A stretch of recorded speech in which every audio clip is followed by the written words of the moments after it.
Hey everybody, AC here, and welcome back to another episode of What Will I Be Watching? This time we are talking about the spring 2020 lineup and the animes that I chose to watch during that time. So to start off, we have the fifth and final season of Food Wars. Don't recommend. It was terrible. I did not like it. I did not like the ending of the series. I did not like the ending of the series. I would argue that you should watch the first 3 seasons of Food Wars and then just stop after that. Season 4 was forgettable. Season 5 was terrible. I got nothing else to say about that. Let's just move on. Don't recommend that one. Next is My Next Life as a Villainess. All routes lead to doom. So this was a brand new anime series. Absolutely hilarious. Katarina, or as a lot of people call her, Bakarina, is just such a freaking hilarious main character with how utterly stupid she is. She is trapped in her favorite dating sim as the villainess, and every single ending in the game leads to her either being exiled or killed. And so she's trying to avoid all of the different death flags. She's trying to avoid setting off any death flags, and you'd think, oh, okay, so she's got to come up with strategies to avoid it. Here's the thing: she's a moron. She's an absolute moron. And she has like this council of mini hers in her head that are each one is more dumb than the last. And it's just a whole bunch of idiots just arguing over what's the best way to avoid the death flags. Meanwhile, she's technically already done everything you need to do in order to not only avoid the death flags, but also get on their romantic routes for every single one of the characters, including the main heroine. Like, she gets a whole harem of not just guys, but girls. She's got, by the end of the first season, she's got like 5 guys and 4 girls who are all in love with her.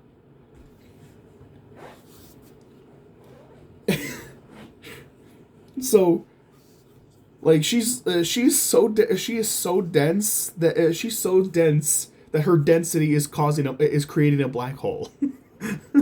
Like, it is just absolutely hilarious how stupid she is, and how she doesn't realize that she's already on the romance route for every single one of these characters. So it is very funny, very entertaining, highly recommend. Absolutely recommend. It is very hilarious. It is absolutely hilarious.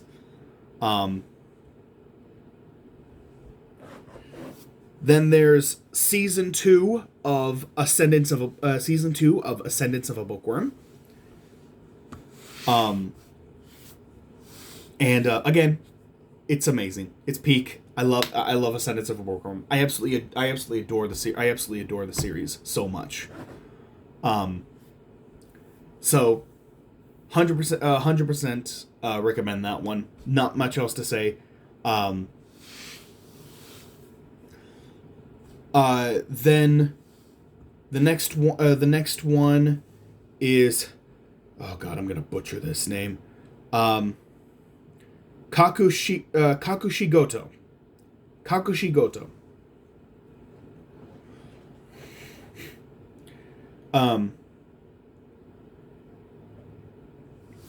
And this one is basically about a popular manga artist who is a single dad. But the manga that he's super popular for is incredibly dirty and not necessarily safe for work. Definitely not safe for a child to be reading. And so he's trying to hide what he does from his daughter, because he doesn't want his daughter to be disappointed in him. That he draws images of images of women women with big boobs and scantily clad clothing. Like, he doesn't want to reveal that that's what he does for a living. He wants her to be proud of him, so he keeps tricking her into thinking that he's working a different job, just so his daughter will be proud of him. And it is just such an incredibly wholesome story about a single father just trying to be a good dad, trying to make his daughter proud. And yes, they are actually blood related father and daughter. They are blood related father and daughter. There is no adoption. There's no creepy underlying message about how she's in love with him, how the daughter's in love with him. No, none of that. None of that creepy stuff. It's just a series about a father and daughter trying to figure things out. And it's just amazing. It's so wholesome. It's so cute. I absolutely adore it. So, 100%, absolutely recommend that one. Fantastic story. Super wholesome. Absolutely loved it. And then next is Princess Connect Redive. Ah, man, I love this series. I love Princess Connect actually, is this the last one?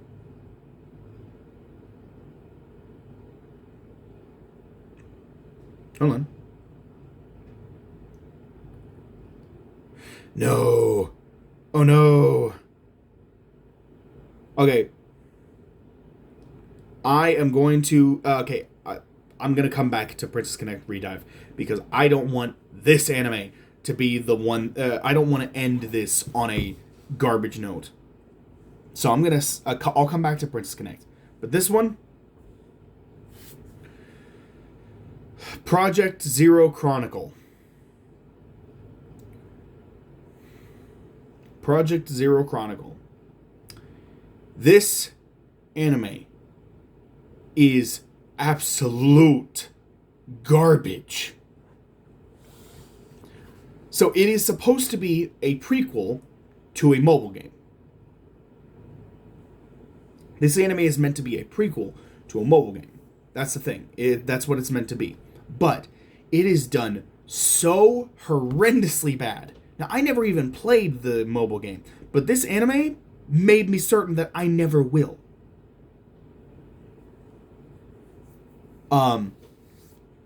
So in this anime, like, the world is divided into two kingdoms. There's the Kingdom of White. There's the Kingdom of White, where angels and holy knights and fairies and all that stuff, they reside up there. And then there's the Kingdom of Black, where demons and beastmen all reside. And the Kingdom of Black literally is beneath the Kingdom of White. Like, it literally lives in the Kingdom of White's shadow. And so as a result, like, the Kingdom of Black is very like barren and not a good place to live. And the main character, he wants to become the new Demon King, and he wants to establish friendly relationships with the Kingdom of White, so that way the two kingdoms can finally prosper together, instead of one prospering while the other suffers. And so, like, noble cause. Seems like a noble cause, and he ends up getting a few friends who end up thinking the same thing as him, who end up wanting to support him, and then so that's all fine and good, and that's like the first 4 episodes, and then so that's like the first 4 episodes, and then the next 4 episodes, and then the next 4 episodes happen, and they go up. They finally make their way up to the king. They finally make their way up to the kingdom, up to the Kingdom of White, and they meet with the the current monarch of the kingdom, the one who is in charge of keeping the whole keeping this like holy protective sphere around the kingdom of White, so that way the current Demon King cannot invade and destroy everything, because the current Demon King, of course, he's evil. He wants to conquer. He wants to conquer everything. He wants to destroy the kingdom of White. Even though, if the kingdom of White is destroyed, literally the kingdom of White is going to fall onto the kingdom of Black, and both kingdoms will be destroyed. The whole world is going to be destroyed at that point. Since, the world rests on these two kingdoms. Like, the world is literally an hourglass. That's the thing. That's the way it's portrayed to us, that the world is an hourglass. And when you shatter that hourglass, boom, just gone. Everything destroyed. Everyone dead. So, obviously they have to stop that. So, he has to become the king sooner rather than later. So, time is of the essence. Like, okay, cool. We have a conflict. We have a conflict that needs to be resolved. And throughout the fifth episodes 5 through 8, he's like getting closer. He's getting closer to the monarch of the Kingdom of White, and you kind of see a little bit of a romance starting to bloom there. And then his best friend in episode 9, like at the start of episode 9, his best friend goes crazy and reveals that he never was the main character's friend, and he's actually been working for the Demon King the entire time. And he goes and tries to kill the monarch. And instead, one of the monarch's close friends takes the hit and dies, and then war ultimately breaks out between their two kingdoms. The main character is imprisoned for several episodes. The monarch is poisoned. The monarch is poisoned. Her loyal subjects go to a couple of her loyal subjects go to find a cure for her poisoning. They get it to her. They give up their lives in order to get it to her. The Demon King manages to break his way through the barrier. He fights her. He kills her, and then the main character shows up. He fights the Demon King. He kills the Demon King, and then the Demon King reveals with his dying breath that it's too late. That he's already destroyed the Kingdom of White, and now it will go crushing the Kingdom of Black, and the world will be destroyed. And then the world is destroyed, and then it cuts to a completely different world. It cuts to a completely different world where the main character of the mobile game wakes up on a beach. So literally everything we just saw literally had nothing to do with the mobile game. It was entirely pointless. Everything we just saw was completely and utterly pointless. It's not even the same world.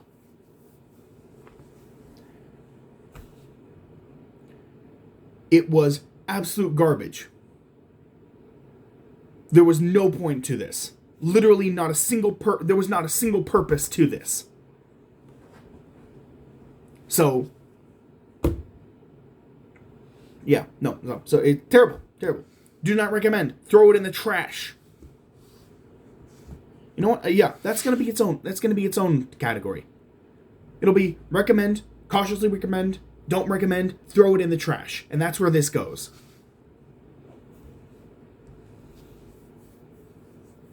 Actually, no. What should I go? Burn It. There you go. That's the category called Burn It.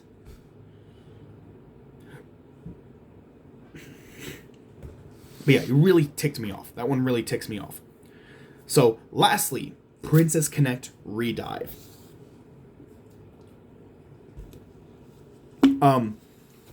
I heard somebody recommend. I heard somebody try to describe this anime as when you watch a crazy when you watch like a really fun crazy series, And you got the opening, it's all action packed and it shows what you have to look forward to in the coming episodes. And then you watch the ending theme, and it's all the characters just camping, enjoying each other's time, smiling, laughing together, eating good food together. And it feels very somber, very calm, very relaxing. And basically imagine that as an entire anime. And that's basically Princess Connect Redive. And yeah, that actually kind of fits. That fits. Because it is just such a wholesome, feel-good anime. And this is also based on a mobile game. Except this one is done well.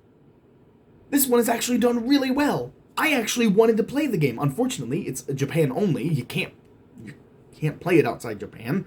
But I really wanted to play it. Because it's so good. The anime is so good. It ran for 2 seasons. This is just the first season. And there actually is an underlying story. There is an overarching story throughout the series, and you've got your 4 main characters. You've got the main male lead, who he's not super overpowered. In fact, he has no memories of everything, and he barely talks.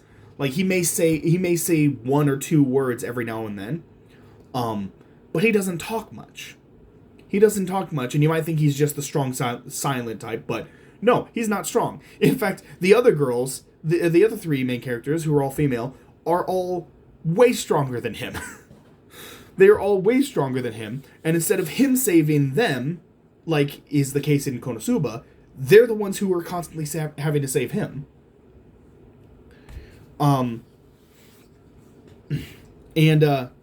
You've got Kathiel. Who is this cat tsundere girl? This tsundere cat girl. She has like a lot of. She's kind of the straight man of the group. She's the one who has like the voice of reasoning, but she also has like a really funny overreactions to things. And when I say overreactions, I mean like Aqua levels of overreactions. Like it's actually hilarious. Then there's Pecorine, who is like the cheerful, chipper girl of the group.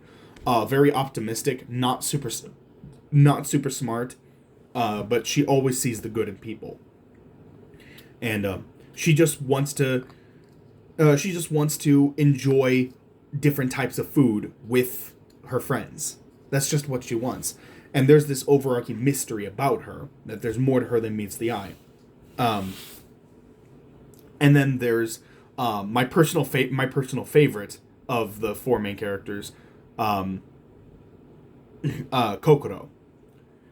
She is just amazing. She's super wholesome. She's she's very soft spoken, but she's very loyal to the main character. She is basically supposed to be like his protector, and she is incredibly loyal to him. And there's this face that she makes when she gets shocked by something, where like her pupils get smaller and her mouth makes an X. Like her mouth ends up making an X when she's surprised by something. And it's really funny whenever it happens. It's funny and it's adorable. So, but yeah, I really like that. I really like that. It's a fantastic series. I absolutely adored it. It's so wholesome, so feel good. Could not recommend it enough. Oh God. I feel like recommend might not be good enough.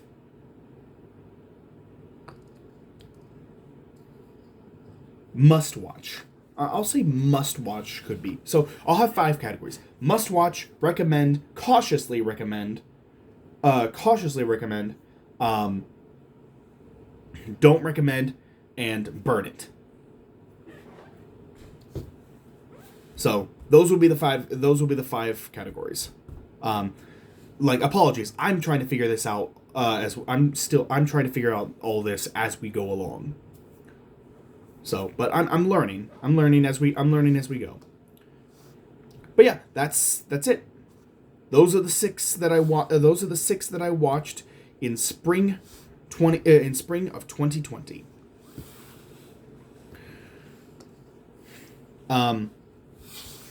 So the ones that I would say must watch, I would say Ascendance of a Bookworm and Princess Connect Redive. I would say those are the must watch ones. So, but anyway, that's going to do it for this video. So, thank you all so much for watching. I hope you all enjoyed. If you did enjoy, like, comment, subscribe, hit that notification bell, all that good jazz. And I will see you all in the next video for summer 2020 lineup. All right. Take care, everyone.